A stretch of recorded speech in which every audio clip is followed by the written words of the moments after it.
If you live in Durumi 1 in Abuja, today is day 8 of total darkness. Not a blink of light, total darkness. Power generation is low, yes, but how is distribution done in times like this? Why do some districts have more electricity than others in Abuja? My guest used to be the spokesperson of the Abuja Electricity Distribution Company, and he gives us some insight into the depth of this problem and whether we could continue with this power sector privatization. In our focus on the FCT, we listen to the stories of how businesses are coping under the weight of this darkness. And as we do every week, we give you a rundown of the major stories from Nigeria's seat of power. This is Dateline Abuja.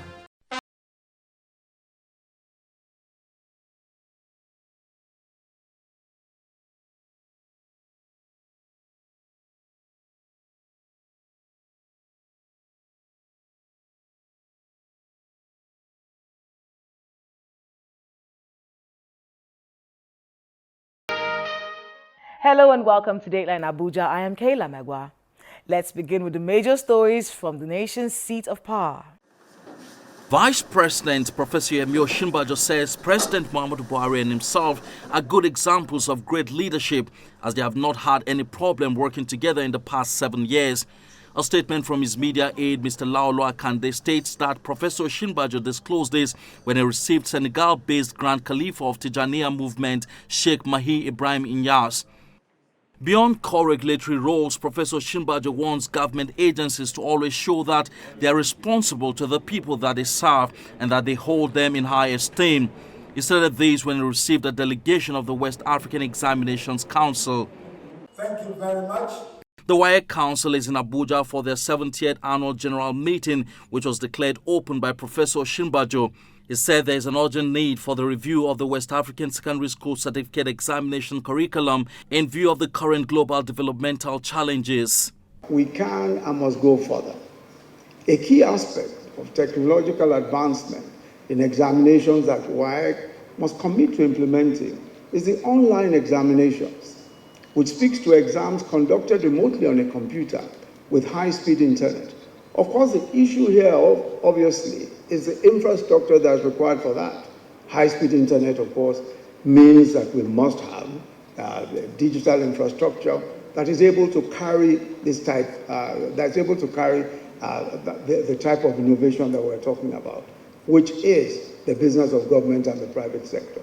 But we must begin to think along these lines. A shift from offline to online examinations has immense advantages. Of course, it will reduce the current overall logistic costs. It will break geographic barriers, enabling a wider reach and participation. People from different parts of the world will be able to do these online exams.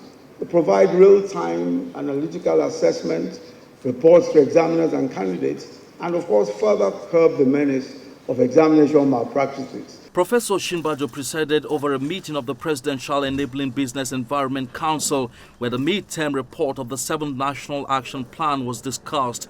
The result of the review was not encouraging, according to the Special Advisor to President Muhammadu Buhari on ease of doing business, Dr. Jumoke Oduwole. Hence, relevant agencies were encouraged to do more to drive the reforms of the plan. The Council received the NAP 7.0 midway report. It's not looking too good. We are 26% midway as at March 8th, which was the day 30. And we know that it started on March 7th, and on February 7th, and it will end on April 7th. So we're exactly just over midway. So we were just looking at the escalations. So the Secretariat prepared the escalations of why we're at this position and what is required. So His Excellency has really asked for a way forward, all the escalations. Of course, the MDAs gave reasons why they have not yet reached where they're expected to have reached by now. And so he's wanting to meet with them further and go deeper and escalate the situation to Mr. President. Because really, we started at about 70% at the first NAP 60. In fact, we got a 30-day extension and we finished at 84%. Government must be motivated to improve the country's health services in keeping with the social contract it has with its citizens. These were the words of the Vice President while delivering the keynote address at the global launch of the Lancet Niger Commission.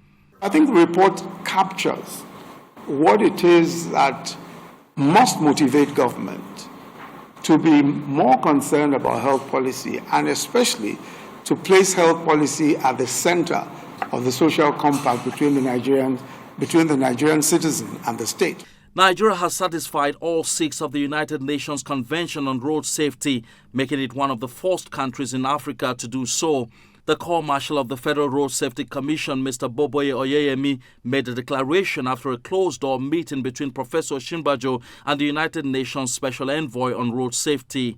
4 years ago, His Excellency, the Special Envoy, was here, and all the EUs discussed with His Excellency, the Vice President, had been implemented. The key one was the accession of Nigeria to the UN conventions. So all the 6 UN conventions on road safety had been acceded to by Nigeria and deposited on the 27th of October 2018. The African Road Safety Treaty 2 was also deposited a few weeks ago. And this places Nigeria as the lead in Africa to have acceded to all the statutory conventions on road safety. And we've been getting support from the United Nations General Special Envoy Office in terms of capacity development and the implementation of the conventions. 31 more Nigerians arrived the country from Ukraine, bringing the total number of Nigerians evacuated from the Ukrainian war to 1,531. The 7th batch of the returnees arrived via a commercial flight, Turkish Air. The federal government is promising that the students will continue their education. We have capacity to go for more than what we have done now. In fact, we have not gone halfway from our projection. But one thing you must also know is that there are a lot that are coming through commercial flights, and we are paying. And sometimes when you have 5, 10, 20, you can't send a whole jumbo jet to go and carry those people. So for such number, we organize one-way ticket for each of them, and they are arriving in their numbers. The federal government has stated that it is working on a new policy on trade with Ukraine, with whom Nigeria shares mutual trade relations, as it reviews the current relationship. The Minister of Industry, Trade and Investments, Mr. Ni Adebayo, disclosed this during the weekly ministerial briefing. I can assure you that my ministry is looking at all the issues involved, and since the war has come up, the Ministry of the Trade Department in my ministry is looking at all the things that we import and that we export to them, with a view to coming up with a policy paper which we will be presenting to Mr. President. Nigeria has received a total of 84.3. We have recovered the grid now. The grid is back, and we're trying to get more megawatts to push on the grid. This is according to the Minister of Power, Mr. Abubakar Aliyu, after the weekly Federal Executive Council meeting presided over by the Vice President, Professor Shimbajo. It's like a war situation. We need to find solutions.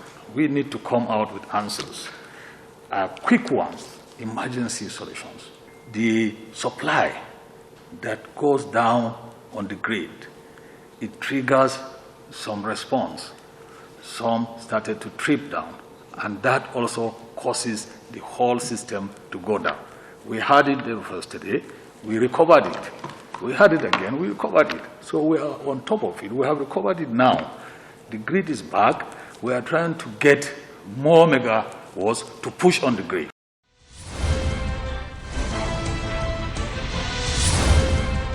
Welcome back. Now let's talk about power supply, or the lack of it. The country suffered another grid collapse for the upteenth time. But a lot of people didn't have electricity prior to the collapse and still have no electricity now that the grid has been recovered. Plus, this particular grid drop very coincidentally happened barely 24 hours after generating companies warned of idle capacity and mounting debts. This entire debacle between the generation companies and the government has taken the worst toll on Nigerians, diminishing the quality of life of regular Nigerians and destroying the businesses that the government swore to protect. There is no ease of doing business without power supply.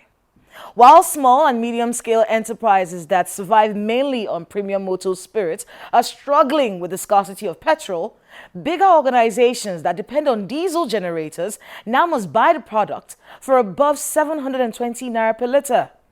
We spoke to a few of them in our focus on the FCT. Abuja's weather condition is unfriendly at 39 degrees Celsius, just as the electricity situation has not been encouraging in most parts of the nation's capital. Many resort to generators amidst the energy crisis. Fuel scarcity in the nation's capital is in the 7th week in Abuja, and the price of diesel leaves little to desire.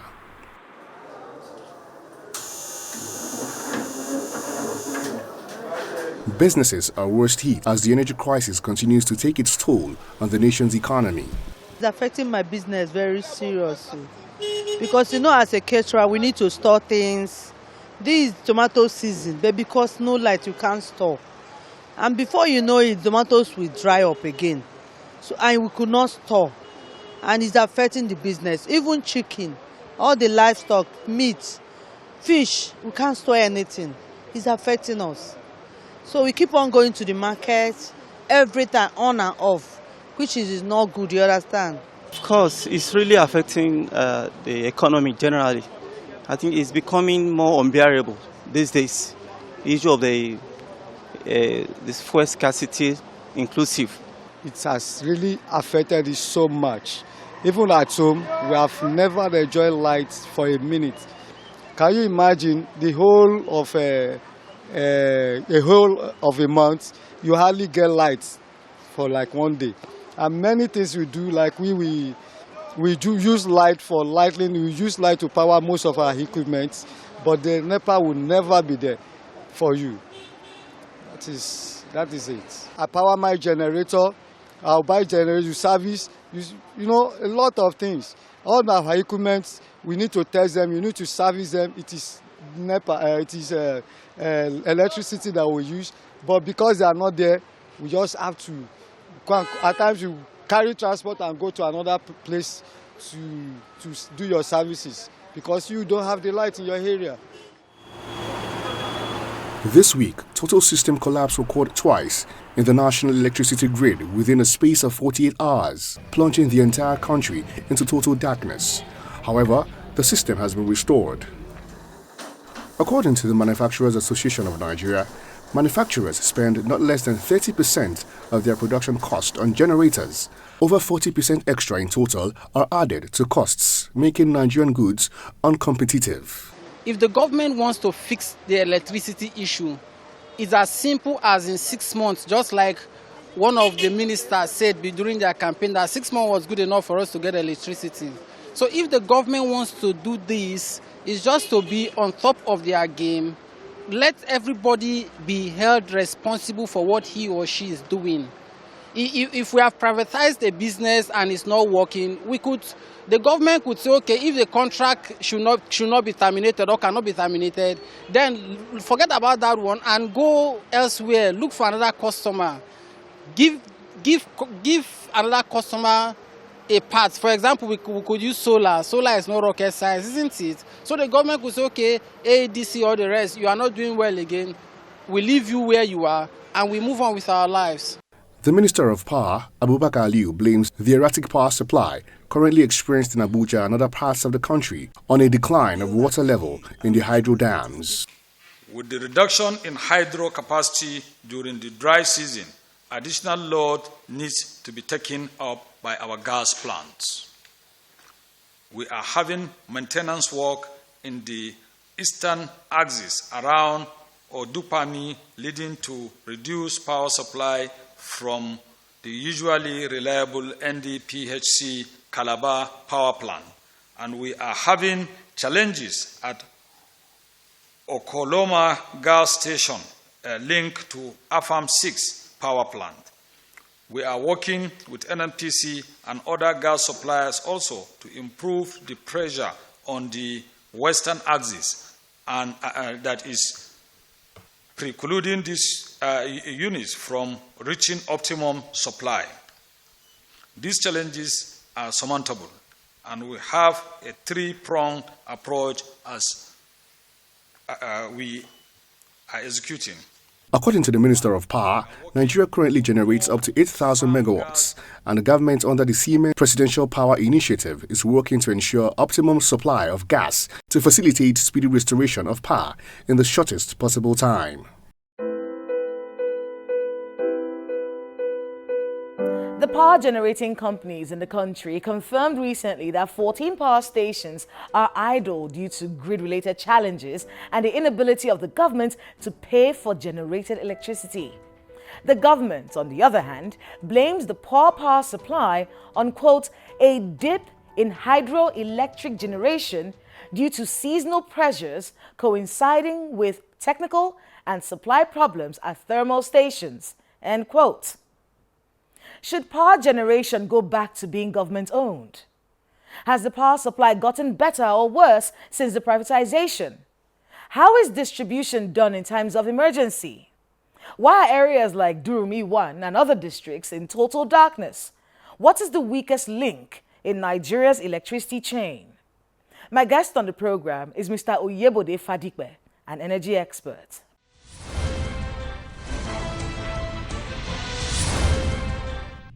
Mr. Fadikbe, welcome to Dateline Abuja. Thank you very much for having me. Let's talk a bit about what's really going on in Abuja. There's been a blackout. I know that there's poor generation. We've heard the minister talk about this. We've heard everyone talk about this. But let's talk a bit about the distribution, because that was your area. Yes. How is the distribution done in Abuja? Well, I think if I recall recent history, because it's just it's less than 2 months. I mean, I left precisely February 4th. February 3rd was my last day in the office. So from February 4th, I stopped working for AEDC. Now, to the best of my knowledge, I know that so many factors are taken into consideration. They may appear a little bit technical, but let's just do let's make an attempt. One, it's very important that they take care of medical facilities. Okay. It's very important that they take care of schools. It's very important that they take care of security locations. Those ones are priority areas. What's a security location? Maybe police formations, military formations, and all of those, including government, presidency, and these are high security locations. And then anywhere that the security people may have advised that, okay, these are security locations, which is also not something you can speak about in public space, because again, there are security issues. Now, having taken care of those ones, you also want to look at, okay, where are the load centers? What do I mean by load center? If, for instance, the area you call Central Business District, that's a load center. But again, you want to consider time of the load center. For Central Business District, it will be a load center mostly during working hours, during business hours. Because there's so many government offices and businesses. So ordinarily in the evening, close of business, late evening and stuff like that, you don't expect, even though it's a load center, the load that is required at that point in time is quite minimal, because a lot of offices would have shut down, so they will be on what you might call office maintenance, their security and all of those stuff, and those who may have responsibility to work overnight and things like that. So you are expecting, so ordinarily your dispatch man should be able to move load to residential areas at that point in time. Now, when you now begin to move loads to those residential areas, again, you need to do a lot of discretion load management here. Where are you moving the load to? We cannot remove the fact that there will be some commercial considerations, because again, they have to pay for the energy that they are buying. For a customer to be out of supply for 8 days, it probably may be that there had been fault along the line, and then by the time they were ready to pick the area, it was not possible to do so as a result of the fault. Or the load that came may not be sufficient to even pick your own feeder in such a way that they can afford to give you electricity. So they will look for the feeder with the smallest load and push to that location. I mean, there are so many technicalities, but over and above it, let me tell you my own very personal opinion as a subject matter expert in the power industry. I think we're just looking for excuses. As far as I'm concerned, these are excuses. I mean, there is a joke in town today that Russia has been bombing Ukraine. I've heard this joke. Ukraine has been attacked, but they still have electricity. They still have electricity. But so you have situations where people don't have, there is no war. Exactly. I mean, let's break it down. Now, why is the nation in darkness right now? Now, what the officials of the power service providers have told us is that, one, there has been grid outage, or let me put it in the street language, system collapse.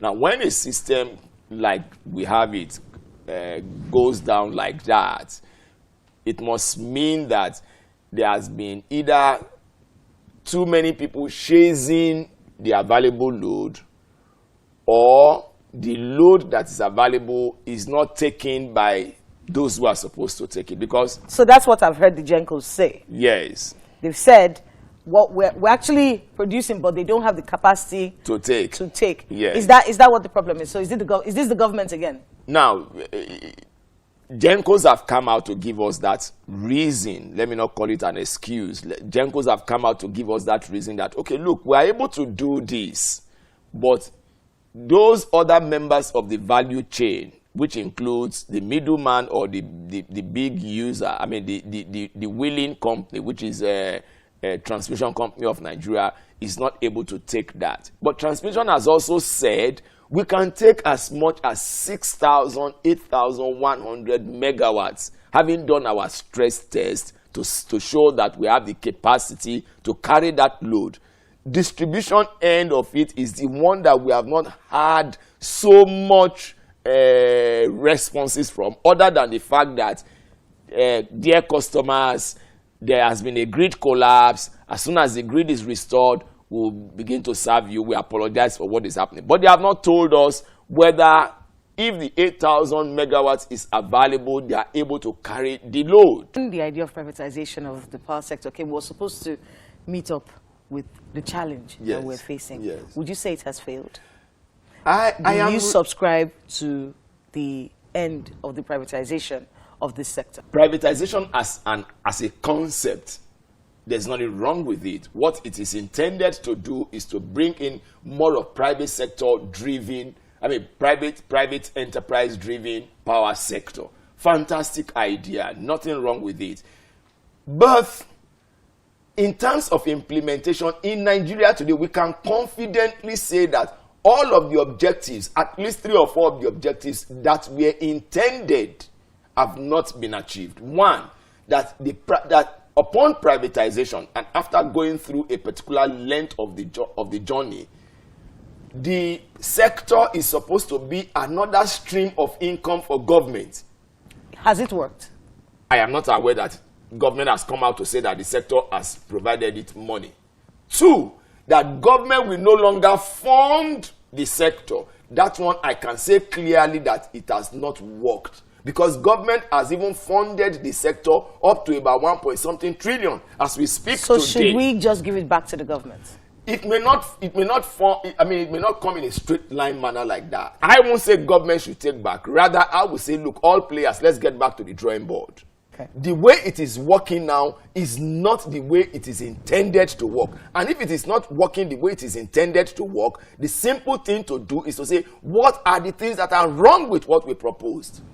Well, we do have to end it here. But Mr. Fadigbe, thank you so much for being with us on Dateline Abuja, and good luck with your future endeavors. Thank you very much.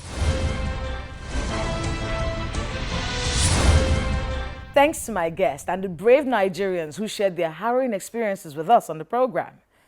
This darkness diminishes the quality of life of Nigerians. There is a war in Ukraine, and there is still power supply there. We are not at war, and we don't have natural disasters. Yet, less than 2,000 megawatts of electricity for a whole country. Plunging the country into perpetual state of darkness is a disservice to the people. It is a failure in governance. It diminishes the quality of life of citizens. That's Dateline Abuja this week. Please let us know the happenings in your neighborhood using the social media handles showing right now on your screen. Thank you so much for watching. I'm Kayla Magwa. See you next time.